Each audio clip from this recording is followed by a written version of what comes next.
Hello বন্ধুরা, আমি তো আপনাদের সবসময় বলি যে ঘরোয়া টিপসগুলো আপনাদের সামনে শেয়ার করি। সেরকমই একটা টিপস আজকে শেয়ার করছি। সর্ষে পোস্ত দিয়ে পমফ্লেট। দেখুন, এখানে আমি মাঝারি সাইজের 4 পিস পমফ্লেট মাছ নুন হলুদ মেখে রেখে দিয়েছি। আর এর সঙ্গে দেখুন কী লাগবে। এই দেখুন, 1.5 চামচ মতো সর্ষে বাটা, 1/2 চামচ জিরে বাটা, 1 চামচ কাঁচা লঙ্কা বাটা, একটু বেশি আছে, এটা আমি সবটা দেবো না, অন্য তরকারিতে দেবো। 1/2 চামচ, পরিমাণটা আপনাদের দেখে নিচ্ছি।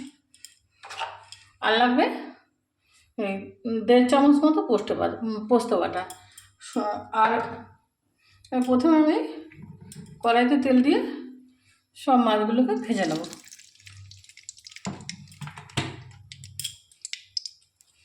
সহজ সরল রেসিপিগুলো আমি আপনাদের সামনে প্রেজেন্ট করি। আশা করছি আপনাদের খুবই ভালো লাগে। যদি ভালো লাগে একটু শেয়ার করবেন সকলের কাছে, তাহলে আমারও খুব ভালো লাগবে। এবার দেখুন, মাছগুলো আমি এক এক করে ভেজে নেব। ভেজে নিয়ে ফিরে আসছি। এই দেখুন বন্ধুরা, সব মাছগুলো কিন্তু আমি ভেজে এরকম তুলে নিয়েছি। এবার কড়ার মধ্যে ওই তেলের মধ্যে একটা শুকনো লঙ্কা আর একটু কালো জিরা ফোড়ন দিয়ে দেবো। ফোড়ন দিয়ে এবার দিয়ে দেবো একটু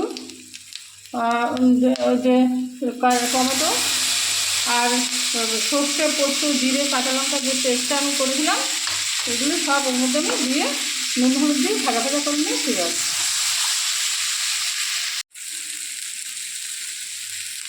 এরকম ভাজা করে দিয়ে নিয়েছি। এবার জলটা দিয়ে দেবো। জলটা দিলাম, এবার একটু ফুটে উঠুক, তারপর ফিরে আসি। এরকম বন্ধুরা ফুটে উঠেছে। এবার মাছগুলোকে আমি দিয়ে দেবো। আপনারা এইভাবে সর্ষে পোস্ত পমফ্লেট করে খেয়ে দেখবেন, খুবই ভালো লাগবে। আর এর উপর দিয়ে এবার আমি দিয়ে দেবো 2টো চেরা কাঁচা লঙ্কা।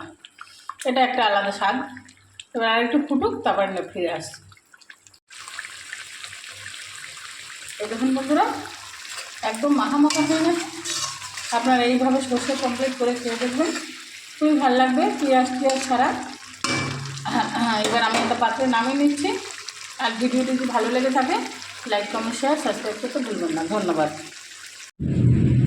এই দেখুন বন্ধুরা, আমি একটা পাত্রে নামিয়ে নিয়েছি। এরকম মাখা করে আপনারা সর্ষে পোস্ত পমফ্লেট করে খেয়ে দেখবেন, খুবই ভালো লাগবে। ভিডিওটি যদি ভালো লাগে থাকে, লাইক কমেন্ট শেয়ার সাবস্ক্রাইব করতে ভুলবেন না। ধন্যবাদ।